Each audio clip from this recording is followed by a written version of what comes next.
Hello and welcome back to episode 3 of Project Nurva. Last time we left off on a diversification of animals into many different subphyla, such as the monophyllans, literans, and diploterans, alongside many different classes inside. But today, we'll see the exact opposite happen, a mass extinction. Now, some might claim that this is a bit early, but considering the Ordovician mass extinction didn't exactly take too long to occur, I'm not sure. This extinction occurs 1.58 billion years into Nurva's timeline. An asteroid 10 kilometers in size barrels towards Nurva at 20 kilometers a second. 3, 2, 1. Impact! Within seconds, everything within 1,200 kilometers is dead, having been scorched by boiling water. Within 5,000 kilometers, everything is covered in over 1.5 millimeters of ash and dust. This doesn't seem like much to us, but for these tiny creatures, it's a lot. Most Platycayana colonies are wiped out. Monophyllans are poisoned by ash getting into their petals. The result is mass extinction. The already dying quinanthins and pachanthins are totally wiped out. Both the eddyphyllans and kinophyllans survive, though seriously scarred. The donatoterans run out of food due to the death of most oroterans. They go extinct in just 150,000 years. The oroterans die off shortly after due to the lack of sufficient Platycayana colonies to consume. Only one genus prevails mostly unscathed, the phylloterans.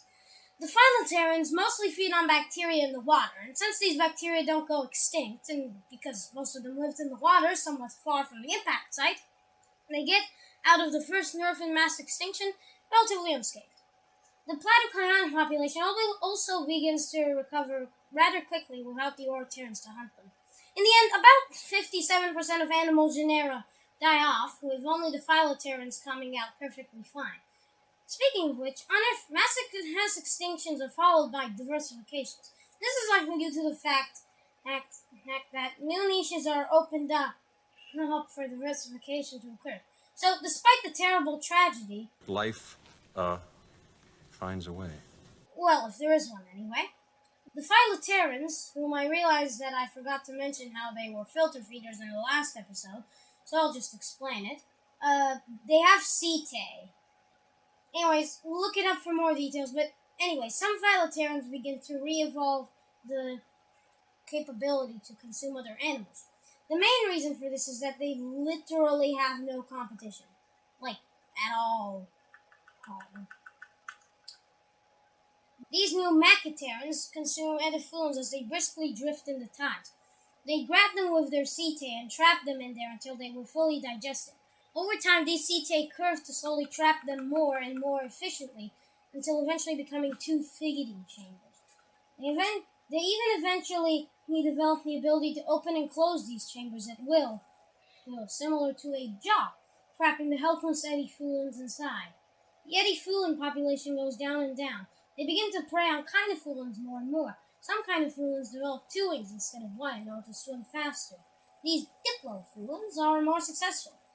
Meanwhile, some Platycayana start to use keratin due to the larger availability of red and infrared hues.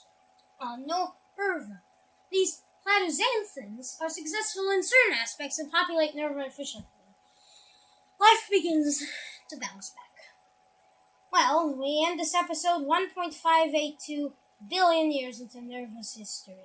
See you next time!